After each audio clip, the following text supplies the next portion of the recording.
Hello friends, good morning. स्वागत है आपનું ચેનલની અંદર।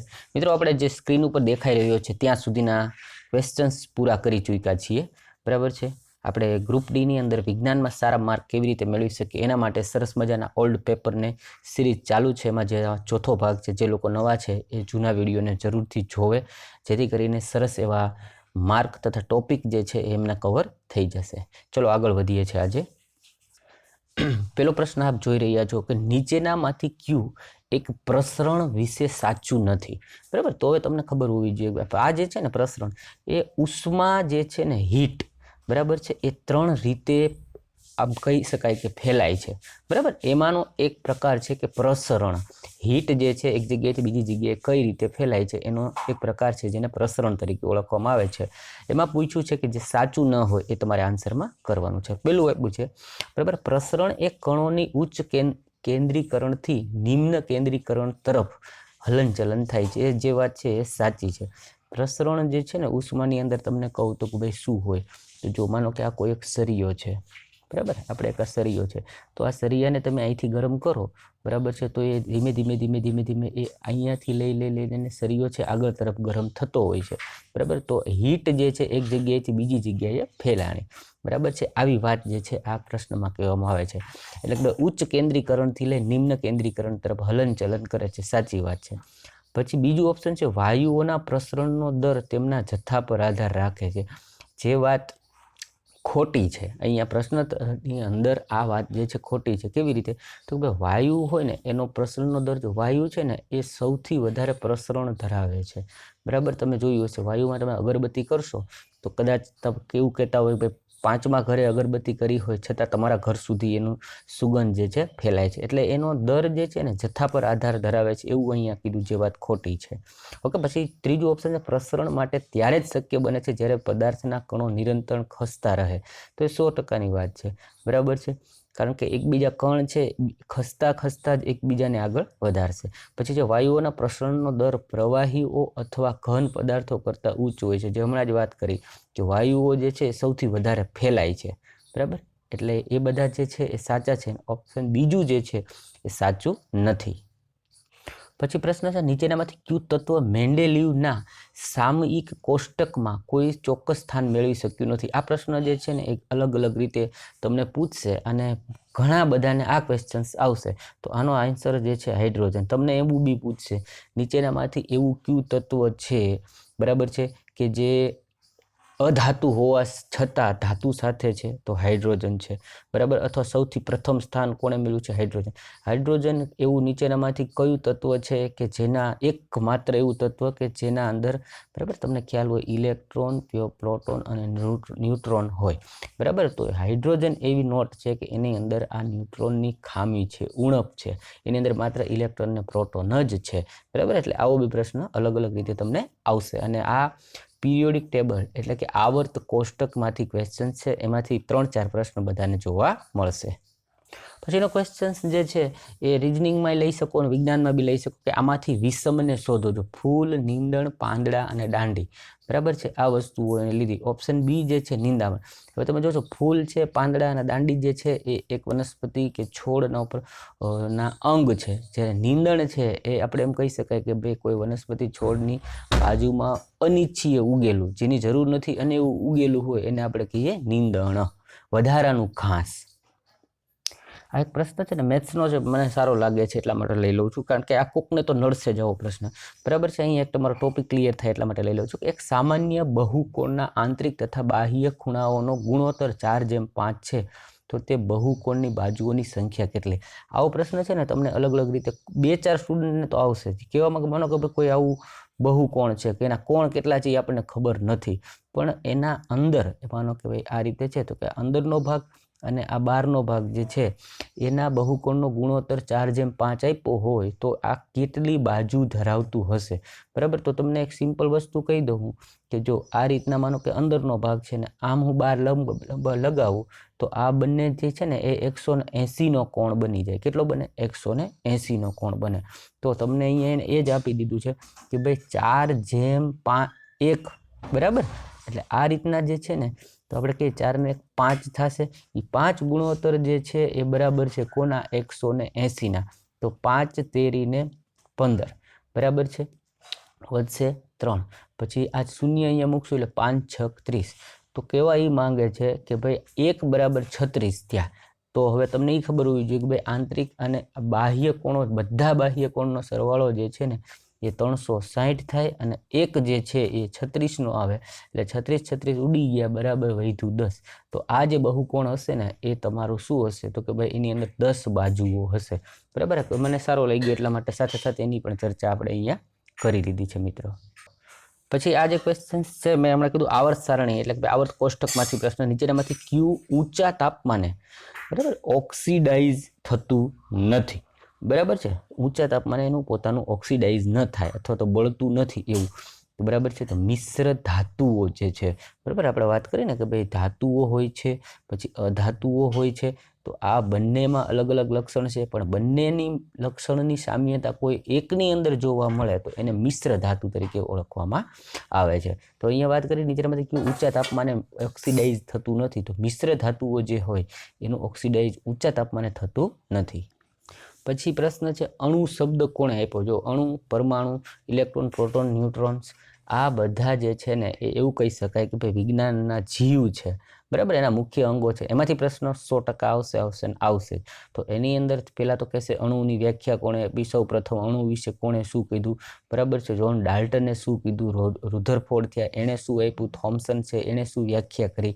તો અહીંયા પ્રશ્ન પૂછ્યો અણુ શબ્દ જે છે એ ડેમોક્રેટિસ અથવા તો ડેમોક્રિટસ નામના સાયન્ટિસ્ટ જે છે એમણે આપણને આના વિશે માહિતી આપી. મિત્રો વિડીયોને અચૂકથી શેર કરજો, લાઈક કરજો, જેથી કરીને વધારે ને વધારે વિદ્યાર્થીઓ સુધી આ માહિતી જે છે આપણે પહોંચાડી શકીએ.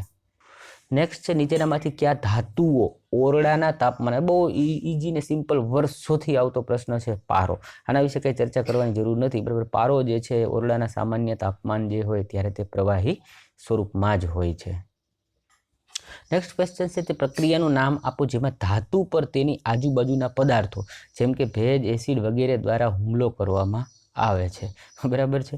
કાટ થવું, અહીંયા બહુ સિમ્પલ રીતે એને પ્રશ્ન પૂછી લીધો છે, બરાબર. અને સાયન્સની ભાષામાં અત્યારે ઠીક છે અને કાટ આપી દીધું છે, નહીંતર તમને ક્ષારણ પ્રશ્ન, આની બદલે ક્ષારણ શબ્દ છે સાયન્સમાં એ વાપરી લે છે, બરાબર છે. અથવા તો અહીંયા તમને સ્ટેન આપી દઈએ આપણે, એના ઉપરથી શબ્દ બન્યો સ્ટેનલેસ સ્ટીલ, બરાબર છે. એવું સ્ટીલ કે જેમાં કાટ ન લાગે એને સ્ટેનલેસ સ્ટીલ કહેવાય. આપણે વર્ષોથી બોલીએ છીએ સ્ટેનલેસ સ્ટીલ, પર સ્ટેનલેસ સ્ટીલનો મતલબ શું થાય કદાચ ખ્યાલ નહીં હોય, બરાબર છે. એટલે જો અહીંયા એણે કીધું ને કે ભાઈ ભેજ, એસિડ, બરાબર છે, વગેરે દ્વારા હુમલો કરવામાં ન આવી શકતું હોય તો એને સ્ટેનલેસ સ્ટીલ કહેવાય, પણ અહીંયા તો હુમલો થાય છે એટલે એને આપણે કહીએ છીએ કાટ, બરાબર. તમને આમાં કાટમાંથી એક બીજો ક્વેશ્ચન આવશે, બરાબર છે, કે કાટ જે છે એનું તમને સૂત્ર પૂછશે, બરાબર છે. ચલો આગળ જોઈએ. પછી ઉર્જાના પ્રશ્નો જે છે એમાંથી આ સરસ મજાનો ક્વેશ્ચન છે યાંત્રિક ઉર્જા કોને કહેવાય? તો સિમ્પલ વસ્તુ છે, યાંત્રિક ઉર્જા એટલે કે ભાઈ મિકેનિકલ, આપણે કહીએ ને મિકેનિકલ એનર્જી, બરાબર છે. તો મિકેનિકલ એનર્જી જે છે એ બે ઉર્જાઓનો એવું કહેવાય કે ભેગી થાય એટલે કે એનો સરવાળો કરીએ એટલે એક તો છે પદાર્થની ગતિજ ઉર્જા, બરાબર. તમે જોયું હશે કે ભાઈ મોટર છે, જનરેટર છે તો એ ગતિ કરે છે, બરાબર છે. અને સાથે હોય છે સંભવિત ઉર્જા એટલે કે આપણે એને બીજી ભાષામાં સ્થિતિજ ઉર્જા તરીકે બી ઓળખવામાં આવે છે, બરાબર છે. એટલે સંભવિત ઉર્જા અને ગતિજ ઉર્જા બંનેનો તમે સરવાળો કરો તો તેને મિકેનિકલ ઉર્જા તરીકે ઓળખવામાં આવે છે. ત્યારબાદ આ એક ટંગસ્ટન જે છે ને, બરાબર, એ થોડુંક વિચિત્ર ધાતુ છે એટલા માટે તમારે એના આંકડા યાદ રાખવા પડશે. એનું ગલન બિંદુ શું છે? ગલન બિંદુ એટલે કે ભાઈ એને કેટલું ગરમ કરવામાં આવે કે ઓગળી જાય, બરાબર છે, એને ગલન બિંદુ કહેવામાં આવે છે. તમને બધાને ખ્યાલ હશે બલ્બની અંદર આપણને પૂછે કે ભાઈ કોનું ફિલામેન્ટ, તો આપણે કહીએ બલ્બની અંદર ટંગસ્ટન ધાતુનું ફિલામેન્ટ વાપરવામાં, શું કામ હે, બરાબર છે. તો કે ભાઈ આટલું બધું ગરમ થાય ને છતાં એ ઓગળે નહીં, એટલે સૌથી ઝાઝી હીટ સહન કરી શકે છે, બરાબર છે. તો આ આંકડો જે છે ને 3380 ને તમે યાદ રાખજો, એટલા સેલ્સિયસ જે છે એનું ગલન બિંદુ છે. આ ક્વેશ્ચન ઘણી બધી એક્ઝામમાં મેં જોયો છે, બની શકે તમને રિપીટ થઈ શકે છે. પછી ક્વેશ્ચન છે ઓક્ટેવના ન્યુલેન્ડ્સનો નિયમ માત્ર ખાલી જગ્યા સુધી જ, બરાબર છે. એક સેકન્ડ, કંઈક ભૂલ થઈ છે, દબાઈ ગયું છે અલગ જ. લખ્યું છે ઓક્ટેવના ન્યુલેન્સનો નિયમ માત્ર ખાલી જગ્યા સુધી જ લાગુ પડતો હતો. તો પહેલી વસ્તુ તો હું તમને શું છે એ કહી દઉં તો એ કેલ્શિયમ સુધી લાગુ પડતો હતો. એ વાત તો હવે ઓક્ટેવ જે છે ને, જો હવે ઘણા બધા વૈજ્ઞાનિકોએ કીધું પૃથ્વી ઉપર આપણને અલગ અલગ ધાતુઓ મળી છે, તો એને આપણે સારી રીતે ગોઠવીએ. તો ગોઠવવાનો જે પ્રયાસ કર્યો એમાં ઘણા બધા વૈજ્ઞાનિકો આવ્યા, બરાબર છે. એમાં એક આ ન્યુલેન્ડ નામના વૈજ્ઞાનિક હતા, બરાબર. એણે એવું કીધું કે ભાઈ દરેકને હું સૂર પ્રમાણે એટલે સારે ગામા પધ નિશા જે સૂર છે સંગીતના એ મુજબ ગોઠવું, બરાબર છે. તો ઓક્ટેવ એટલા માટે કીધા. તો એણે એમ કીધું કે ભાઈ હું આ જે સા રે ગામાં આ રીતે ગોઠવું છું, બરાબર છે. તો 7 તત્વ એક સાથે ગોઠવાય ને 8મું તત્વ જે છે, બરાબર છે, એ પેલા પ્રમાણે જ હશે. એટલે કે 8મા તત્વ જે છે, બરાબર, એની જે કંઈ ગુણ છે, લક્ષણ છે, એ પાછા 8મા પહેલા, બરાબર છે. ઉભા રહો, તમને શું કહેવા માંગુ છું. માનો કે 1 2 3 4 5 6 અને 7, બરાબર છે. આવી રીતે ગોઠવું આપણે સા રે ગા મ પ ધ ની. ફરીથી પાછું શું આવશે તો કે સા રે ગા માં પ ધ ની, સા રે ગા માં પ ધ ની, બરાબર. તો એણે એવું કીધું કે ભાઈ જે આના જે ગુણ છે અને એની નીચે મૂકવામાં આવે એના ગુણ જે છે બંનેના સરખા રહેશે. આવી રીતે એણે ગોઠવણ કરી. તમને એમ બી પૂછશે કે નીચેનામાંથી કયા વૈજ્ઞાનિક જે હતા કે જેમણે સંગીતના સૂર મુજબ પોતાના ધાતુ તત્વોને ગોઠવી અને કોષ્ટક બનાવેલું. તો એ ભાઈનું નામ ન્યુલેન્ડ. હવે એને અષ્ટક તરીકે ગોઠવા, એટલે કે જો અહીંયા 8 8, બરાબર, એટલે ઓક્ટેવ કીધું. ઓક્ટેવનો મતલબ થાય 8, બરાબર. તો એને આપણે અહીંયા જોયું કે ભાઈ 8મું તત્વ જે છે પહેલાંની જેવું છે એવું એણે કીધું, બરાબર. એટલા માટે એને ઓક્ટેવનો ન્યુલેન્ડનો સિદ્ધાંત કીધો. તો એણે આવા કેટલા તત્વો ગોઠવા એવું બી પૂછશે તો એ 56 તત્વ સુધીની ગોઠવણ કરી ચૂક્યા હતા. પછી એનો આ સિદ્ધાંત જે છે એ ખોટો પડ્યો, એટલે કે ભાઈ એનું આ કોષ્ટક જે છે એ યોગ્ય લાગ્યું નહીં. અને એમાં છેલ્લું તત્વ શું હતું તો કે ભાઈ એને તમે કહી શકો કેલ્શિયમ તરીકે. આશા રાખું છું વ્યવસ્થિત રીતે સમજાયું છે અને આપ સમજી બી ગયા છો. સમજી ગયા છો એક લાઈક કરીને મારા સુધી હા પહોંચાડો. પછી એ પૂછે બળ અને વિસ્થાપનના ગુણાકારને શું કહેવામાં આવે છે? તો આપણને ખ્યાલ છે કે ભાઈ કાર્ય તરીકે ઓળખવામાં આવે છે, બરાબર છે. તમને મેં ખ્યાલ હશે ફોર્સ ઇન્ટુ, બરાબર છે, કોઈ વસ્તુ ખસે છે, બરાબર, અને કેટલી ખસી જે ફોર્સ કરવાથી, બરાબર છે, ફોર્સ ગુણ્યા વિસ્થાપન, જેને તમે શું કહેવામાં આવો છો, શું કહેવાય છે તો કે ડબલ્યુ એટલે વર્ક. વર્ક શું છે તો કે કોઈ વસ્તુને ફોર્સ કર્યો, ધક્કો માર્યો અને જે ખસી એ બેનો જે ગુણાકાર કરો એને જ કહેવામાં આવે છે કાર્ય, બરાબર. એક જાતનું સૂત્ર આપણને આમાં પૂછ્યું છે. સરસ મજાનો ક્વેશ્ચન છે, વ્યાખ્યા જ પૂછી લીધી 5મા 6ઠા ધોરણમાં આવે ને એવું, બરાબર. કાર્ય શક્તિ અથવા તો પાવર એટલે શું? પાવર કોને કહેવાય? બરાબર છે. તો જો બે વસ્તુ હોય, એક તો કાર્ય જે છે એ કોને આપણે એમ કહીએ ને કે આટલો પાવર છે આનામાં, આપણે સામાન્ય રીતે બોલતા હોય કે આને પાવર કોનો છે, જો તો ખરા કેવું વર્તન કરે છે. તો પાવર એને કહેવામાં આવે વિજ્ઞાનની દ્રષ્ટિએ કે કાર્ય કરવાનો દર, બરાબર છે. કોઈ વ્યક્તિ છે એટલું કે કેટલું કાર્ય કેટલા સમયમાં કરે છે, આ જે દર છે ને એને પાવર કહેવાય, બરાબર છે. કે ભાઈ પ્રતિ સેકન્ડ આટલું કાર્ય કરી શકે છે, બરાબર છે. એને અહીંયા એની અથવા એને ઉર્જાની તબદીલીનો દર, બરાબર છે, કે ભાઈ કાર્ય કરવાનો જે દર છે એને શું કહેવામાં આવે છે તો કે પાવર તરીકે ઓળખવામાં આવે છે. પછી પૂછી લીધું છે તાંબાના એક અણુમાં કેટલા અણુઓ, બરાબર છે, હાજર હોય, બરાબર. આ ગુજરાતી કર્યું હોય ને એટલે એ લોકોને અણુમાં અણુઓ હોય એવું ન પૂછવું જોઈએ, એમાં એક ચેન્જીસ છે, બરાબર છે.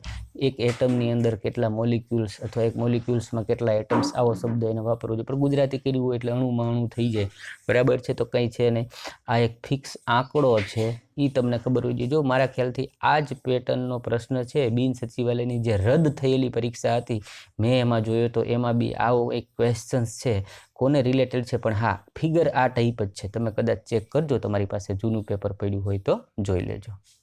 આ પેપરનો છેલ્લો પ્રશ્ન છે કે ભાઈ 1 કિલોનો એક પદાર્થ છે 30 મીટરની ઊંચાઈથી જમીન પર પડે છે, બરાબર. 30 મીટરની ઊંચાઈથી જમીન ઉપર પડે છે તો ગુરુત્વાકર્ષણ બળ દ્વારા કરવામાં આવેલું કાર્ય કેટલું હશે? તો આપણે હમણાં જ એક વ્યાખ્યા જોઈ કે ભાઈ કાર્ય કોને કહેવાય તો કે ભાઈ વર્ક એટલે શું તો કે ભાઈ ફોર્સની સાથે કોઈ વસ્તુ કેટલી ખસે છે વિસ્થાપન એને કહેવામાં આવે છે કાર્ય, બરાબર છે. અને ફોર્સ એટલે શું હોય તો કે ભાઈ એમ અને જી, કોઈ વસ્તુનું દ્રવ્યમાન એના ઉપર ગુરુત્વ પ્રવેગ જે લાગ્યો એને કહેવાય ફોર્સ. આ જ આપણું વજન છે. વજનને બી પૂછે વજન એટલે શું, તો યાદ રાખજો એમ જી. આ બી પ્રશ્ન પૂછાયેલો છે વ્યાખ્યા તરીકે, બરાબર. અને કેટલું ખસ્યું તે. હવે એમ એટલે કે અહીંયા આપણને પૂછે 1 કિલો, બરાબર છે. પછી અહીંયા જી છે એ આપણને કીધું છે 10 લેવું, બરાબર. અને એસ એટલે કેટલું ખસે છે તો કે 30 મીટરથી ખસે છે, બરાબર. તો 30 × 10 એટલે 300 થાય, બરાબર. અને કરેલું કાર્ય જૂલમાં મપાય એટલે 300 જૂલ જે છે આનો આન્સર તમારી સામે બને છે. ઓકે મિત્રો, તો આ 99મો પ્રશ્ન હતો. 1000મો છે એટલે 100મો પ્રશ્ન છે એ ટકાવારીનો છે, બરાબર. એટલે આ પેપરની અંદર સાયન્સના આપણે જેટલા પ્રશ્ન 30 ક્વેશ્ચન્સ આમાં બી આપણે પૂરા કરી અને ઘણી બધી માહિતીઓ તમને પહોંચાડી છે. ઓકે મિત્રો, વિડીયોને લાઇક કરજો, શેર કરજો, બીજા મિત્રો સુધી પહોંચાડો. વિડીયો જોવા બદલ ધન્યવાદ.